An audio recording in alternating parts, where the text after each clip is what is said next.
I'm going to do a little bit of a common sense video on knives and switchblades and how switchblade laws are solely based upon emotion and how they were portrayed in the movies. A lot of the laws actually came about in the early 50s after some movies came out that showed switchblades. I think it was West Side Story, East Side Story, whatever, the musical that presented a death of a person by a switchblade. But also there was articles put out by certain people in I think it was Reader's Digest and women's magazines about the deadly toy that kills and stuff, or whatever the hell it was. But here I want to show you some. Here's some logic. These are ordinary kitchen knives, okay? These are knives that they're large, but they're for slicing breads or meats or whatever, your pot roast or whatever the hell it is. Here's a ordinary switchblade. So it opens up like this, but look at the size of the blade compared to the other one. And this is the smallest one I'm showing here. These other ones are actually larger, right? But this would be illegal in many states, even to own. Now, not in my state, and not most of the southern states too. Well, I'm in a southern state. But up north, like in New Jersey or New York, you couldn't even own this and keep it in your kitchen because it opens up with a button. And, to me, there's absolutely no difference between this and an ordinary pocket knife, except that, and the reason actually, let me say this, the reason I came out with this, I like the lever locks because they're easier to actuate, because they lock like this.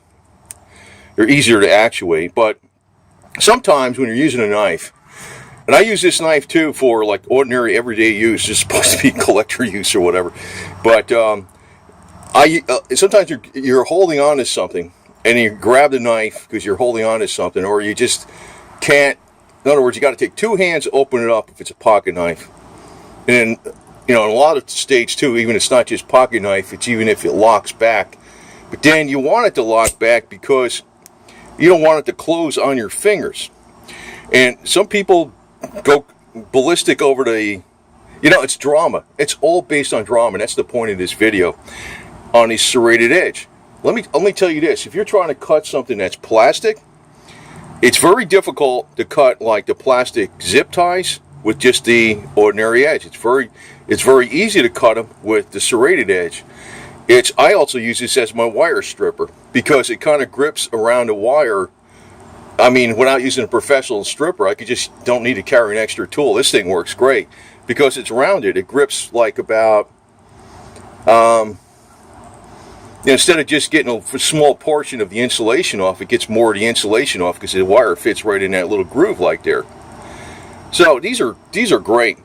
Now, what would be really illegal in a lot of states, especially even to carry, this is not illegal to carry in my state though, as long as it's open carry. It's kind of weird, that's how it is. Or it could be concealed carry if you have a concealed carry weapons permit. You can carry this.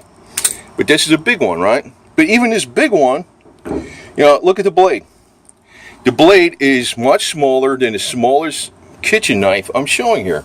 Now, this is not like your utensil kitchen knife, but this one actually is smaller than your steak knife. But that's okay. And in the city of New York, boy, knives are really illegal. It's ridiculous.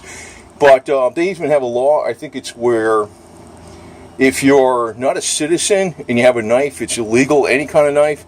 But they got a lot of people working in restaurants that are on, visas or something. They're not exactly citizens. They're working with knives all day. It's ridiculous. It's like, technically they're illegal. But they don't go into restaurants and bust all those people because they put all these restaurants right the hell out of business, But that's, like I said, the entire law on switchblades is based upon emotion, 100%. And actually, that's a lot of our laws are based upon with any kind of, with guns too. But knives are kind of like, to me, it's a mechanic's tool. I know some other people use it for woodwork and woodsmanship. But I do a lot of stuff on, this is my little Suzuki SJ413 thing here. That's my motorcycle underneath there. And I showed a Confederate flag because I'm actually It's not just heritage. I call it rebelling against the freaking crazy Marxist out there, you know? That's really, even though I have Confederate heritage, I don't really play the card heritage side. I look at it from the Marxist side. You know, these guys are bad news. This pisses them off a little bit, maybe. I don't know. Maybe not. Depends. Some people, they get bent out of shape about anything, but so what? I don't want them around. But this is actually called the Sicilian style, because it's got this little thing on the end of it.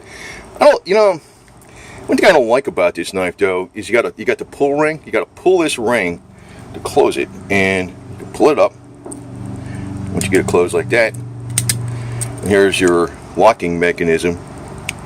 It goes like that. One thing good about the ring is that I guess you can wear it on your belt or something, but then, I don't know.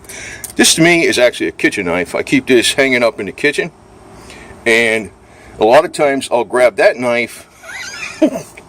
Freaking say, what's that? I'll grab this knife, and rather than going in the drawer to get this, because this is hanging up in the kitchen over the sink on the ring right there. And if I got to cut some bread, I just pick it up and I cut some bread or whatever, or some canned meat or something. And that's what I use it for, okay? I actually don't carry that knife on me, but I do carry other knives on me. Actually, I carry, I always carry this one. This is a little, this you can see this thing's pretty worn out. Actually, I wore out the safety switch on it, but it's in a holder. I carry this one all the time. And again, this is a Frank Beltrami. It's got a serrated edge, which I says is great for cutting plastic and stripping wires and stuff. And you can see, I don't know, maybe you could see it's like worn, right? It's worn down there. See that? I use it, man. I use it. I mean, sometimes I don't use it every single day, but often I will use it. I use this knife a lot, actually, and it goes in, it doesn't spring open because when I put it in this holder, the safety is pushed on. And when I pull it out, the safety comes off, which is pretty cool. But, you know, here's my point. You know, these knives, even this giant, boy, this thing would be like drama. Sicilian giant switchblade. But, you know, most of them are like this size. They're not this size, right? So put that away. But it's like in many states, it's not in my state, but in many states, it's illegal even to own these things. And usually in the North. But these laws are totally based upon emotion. Totally. It's ridiculous. I mean, even this knife is, now you look at this knife, you see this is a full tang construction, hardwood handle, it's got the 3 pins in it, you know, it goes all the way through like that, right? This one's part tang. This is not a very good knife. This is a full tang one here too, okay? This is another full tang. These full tang knives are much better than that in strength. You know, if it was a weapon, the kitchen knife would be way. Just, you know, if you're if you had to have a weapon on you for a knife, and you can conceal this because it's very flat, right? You know, it's actually more flat than this thing. What would you rather have? You know, the little one or the big one? If you're not, you know what I mean, right? If you don't know how to fight with knives, you want the bigger one, right? But that's not my. You see what I'm saying? Even if you were this bad guy, you wouldn't be choosing that. You see what I mean? It's not even. This was actually developed for fishermen originally when they started pushing them in the United States. I think it was Schrade or whatever it was. Fishermen to cut nets loose when they had only one hand available. But a lot of times I find it's very important to have a knife you can open up with one hand, even if it's a flick blade or it's a push button switchblade or whatever. Because when you're working on something, especially when you're under a car, you're getting ready to cut a hose or a wire or something like that, and you're grabbing around, it's like you're grabbing onto something, and usually you only have one hand to do something with. So you want the knife that opens up with one hand. Or you're holding something up in your hand, and then you need a knife. If you'd have to drop whatever the hell you're holding, to open up the knife, and if it's a pocket knife, it doesn't lock back. It could snap back on your fingers and stuff when you're pushing it or something, you know. These lawmakers are totally at whatever the drama is.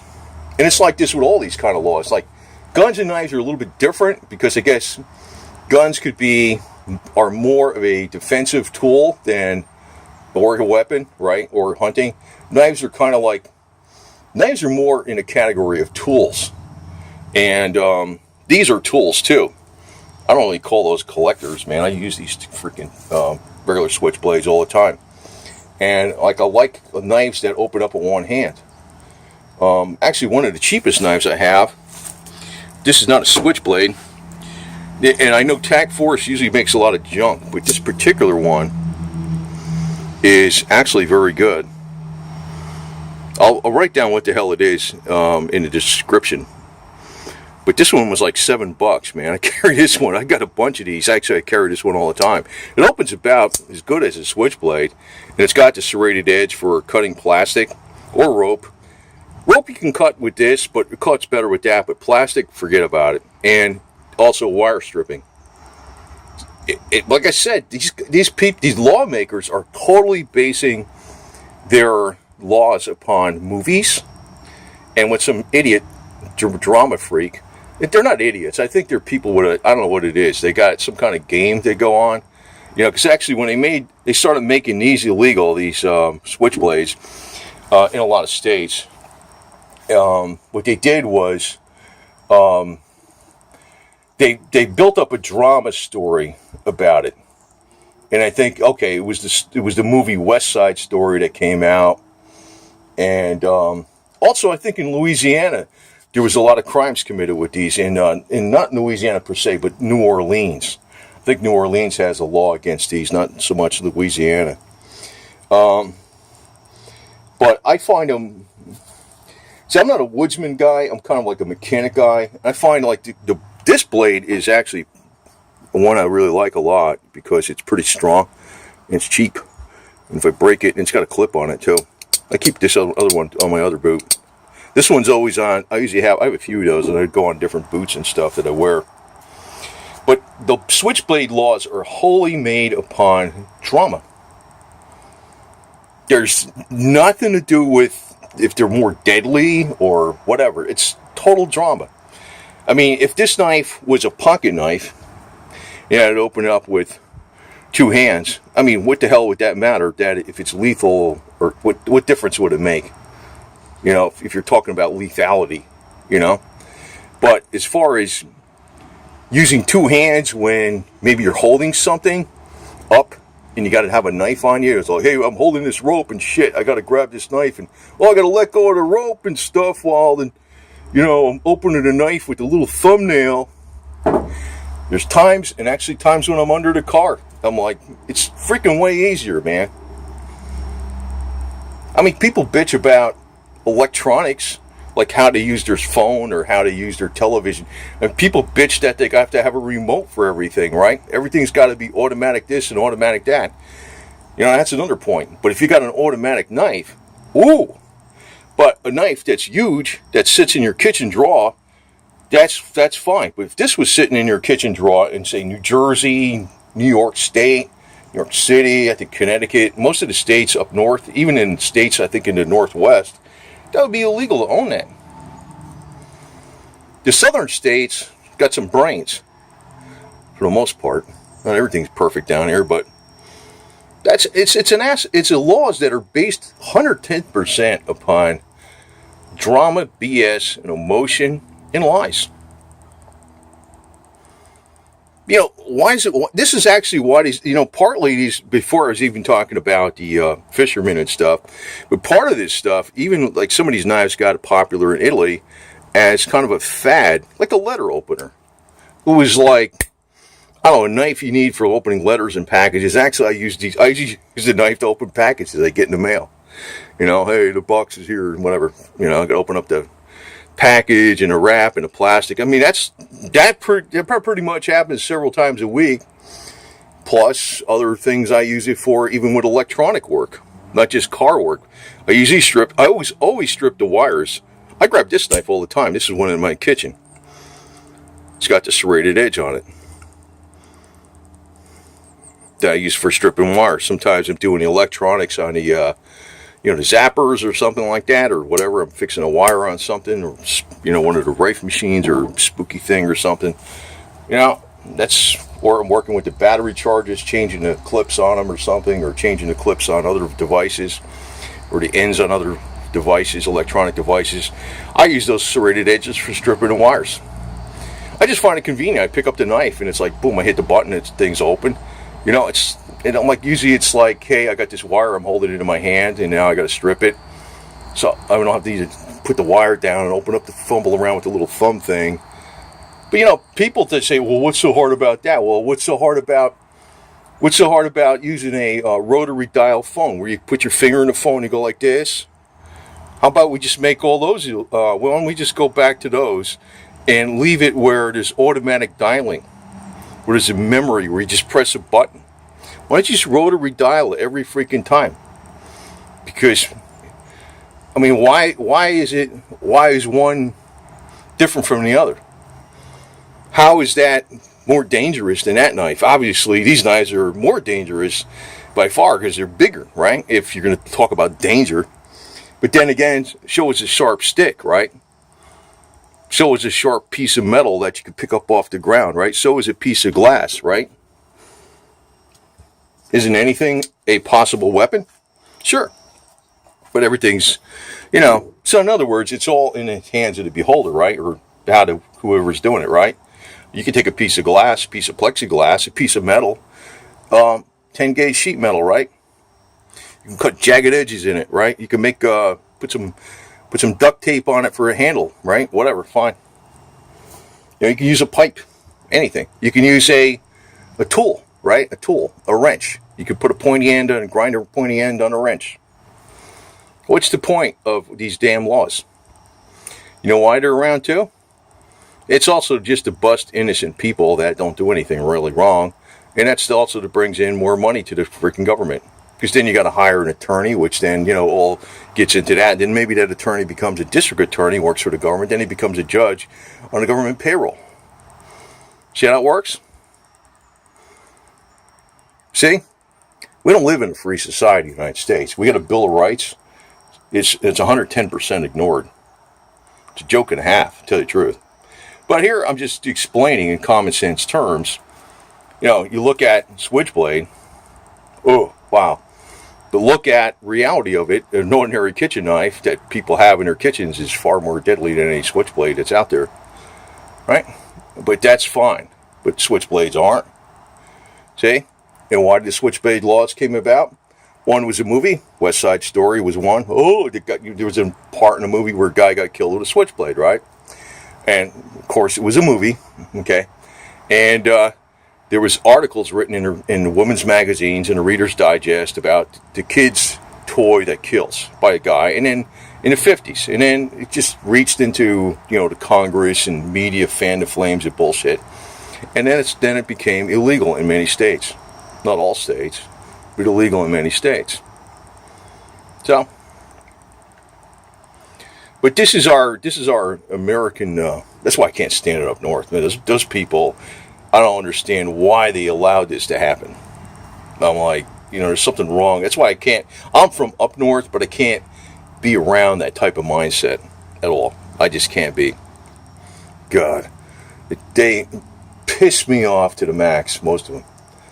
Bet you about 95% of them. But, in other words, you wouldn't be up north anymore if you freaking believed in freedom. Anyway, that's my spiel on this. And it's just some more common sense as to, Switchblade should be allowed, period. Everywhere. It's just a freaking knife, if people are that dangerous, then which to say they can't pick up a rock and hit you with it or something, right? Well, that's a rock. Well, I bet your rock is more deadly than that little knife. If it's a big rock. You know what I'm saying? Right? What about a baseball bat? Aren't baseball bats illegal? Why would they be illegal, right? See what I mean? All based upon theatrics and BS. And that's exactly how they play the game with the gun laws, too. Theatrics and BS and media blitzes and contrived events in movies. There you go. Over and out.